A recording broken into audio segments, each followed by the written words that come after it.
नमस्कार, PCN news के आज के episode में आप सभी दर्शकों का हार्दिक स्वागत है। जैसे कि आप जानते हैं कि युति होने की वजह से कई कार्यकर्ता नाराज है और पूरे महाराष्ट्र में जहां जहां भी इलेक्शन हो रही है, वहां पर जहां भी पार्टियों की युति हो रही है, वहां पर उनके कार्यकर्ता नाराज हो रहे हैं, क्योंकि पार्टियों का फंडा यह है कि जो जीते हुए उम्मीदवार है उन्हीं को टिकट देना है।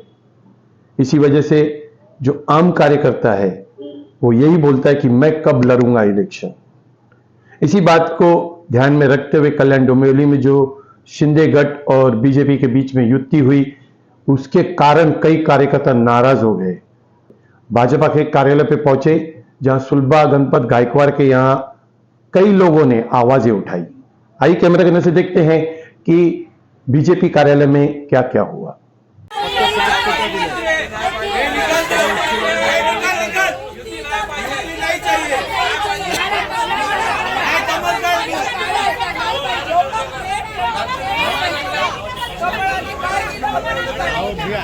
नहीं चाहिए, नहीं चाहिए, नहीं चाहिए, नहीं चाहिए।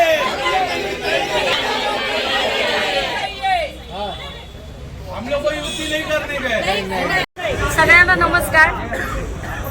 आज इथे जी लोक जमलेली आहेत ते येणाऱ्या इलेक्शन मध्ये जे तिकीट वाटप झालंय त्याची नाराजी आहे। आता आपल्याला बीजेपीला हे कळलं पाहिजे की कल्याणपूरमध्ये बीजेपी ही नव्हती।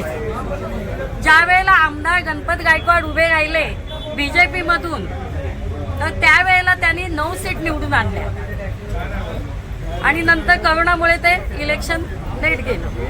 आता जर तुम्ही 122 आहात तर तुम्ही 7 तिकीट देऊन आमचा अपमान करताय। आणि रवींद्र चव्हाण साहेबांना कळलं पाहिजे, तुम्ही महाराष्ट्रात बीजेपी वाढवता आणि कल्याणमध्ये त्याचं सोप करता का, हे रवींद्र दादांना कळलं पाहिजे। आणि जर तुम्ही एवढ्या महिला आहेत, एवढे पुरुष आहेत, तुम्ही बूथ कमिट्या करा, तुम्ही पन्ना प्रमुख करा, तुम्ही हे करा ते करा, कायम बीजेपी मध्ये महिलांना काम आहे आणि सगळ्यांना पुरुषांना पण काम आहे। जर एवढं कार्यरत जर एवढ्या महिला पुरुष असतील तर तुम्हाला बीजेपीच्या इथे 7 तिकीट देऊन काय तुम्ही उद्देश साध्य केलं? बरं जाऊ दे, तुम्हाला तिकीट द्यायचं होतं ना, थांबा जरा, तिकीट द्यायचं होतं ना 7 मान्य आहे आम्हाला, तुम्ही 8 दिवस आधी का डिक्लेअर केलं नाही? ही लोकशाही आहे, ज्याने त्याने आपला मार्ग मोकळा केला असता। ही लोकशाही आहे, ज्याने त्याने आपला मार्ग मोकळा केला असता। मी पक्षाला विनंती करते, तुम्ही काय एवढं लेट तिकीट दिल्या?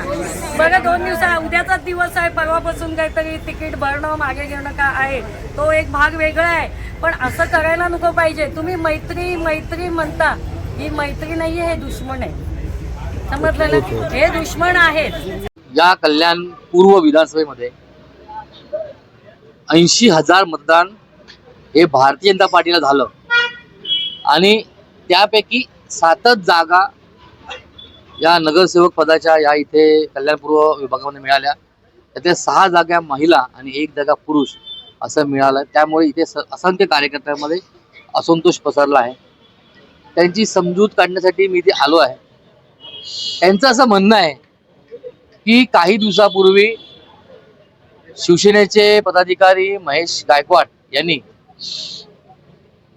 स्वबळ लढूची इच्छा व्यक्त केलेली आहे आणि त्याप्रमाणे यांचं असं म्हणणं आहे की आम्ही स्वबळ लढू, आमची तयारी आहे। त्यांचं आव्हान यांनी स्वीकारलं असं म्हणणं आहे।